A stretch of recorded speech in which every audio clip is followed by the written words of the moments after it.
For the first time since probably the last time Fujimi Kaido was in a Forza Motorsport game, the majority of the community has united in support of something that Turn 10 has done. Although to think of it, that's not quite fair, because the past couple of weeks have featured lobbies with the MX-5 Cup cars and the Ginetta GT5s, and those lobbies were very populated, extremely competitive, and players have been sad to see them go. But Fujimi Kaido is a bit more significant than a weekly race. So on behalf of everyone who for the past 12 years has been passionately and incessantly telling Turn 10 how much they've wanted this track to make a return, it gives me great joy to say we told you so. I've seen so many people who never got to play Forza Motorsport 4 saying how they now get why we've been so annoyingly going on about this track for such a long time. Unfortunately, we can't show you the magic of Motorsport 4's car clubs and leaderboards, but we can at least all enjoy this track together. The track itself is a 10 out of 10 addition, but the whole experience isn't quite there for me, which I'll get onto later in the video, but you'd be hard pressed to find someone who is upset that this track has been added.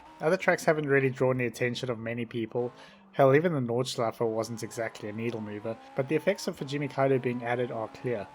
Ignoring the free weekend on Steam, which happened the week before the updates, because it isn't really a true representation of player counts, this update has led to the highest player numbers since a mere 2 months after release. And the next most popular things that were added were the proximity radar and the endurance races. Two things which, surprise surprise, have also been highly requested by the community. Now the numbers aren't anything special by any stretch of the imagination, but they've at least gone a bit in the right direction, and they've been midweek numbers, so I'd expect them to be a bit higher this weekend. Now, am I suggesting that listening to the community is a good idea? Why yes. Yes I am. Obviously there are things that go on behind the scenes that we don't know about, and it's pretty easy to criticize when you don't know the full picture.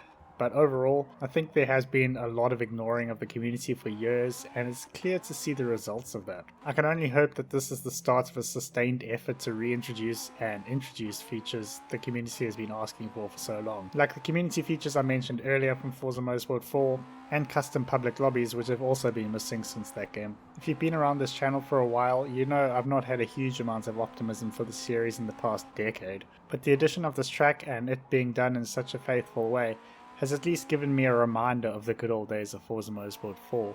It has, at least in the short term, restored the feeling. I've been playing in free play and building random cars to zip around Fujimi, and I couldn't tell you the last time I spent any measurable amount of time in free play. I've also been preparing a community race, which should be a ton of fun, and conveniently I am posting this video the day before I attempt to do that race. So if you're keen to get involved and potentially be featured in the video, you can find out more on my Discord server, which I will have linked in the description.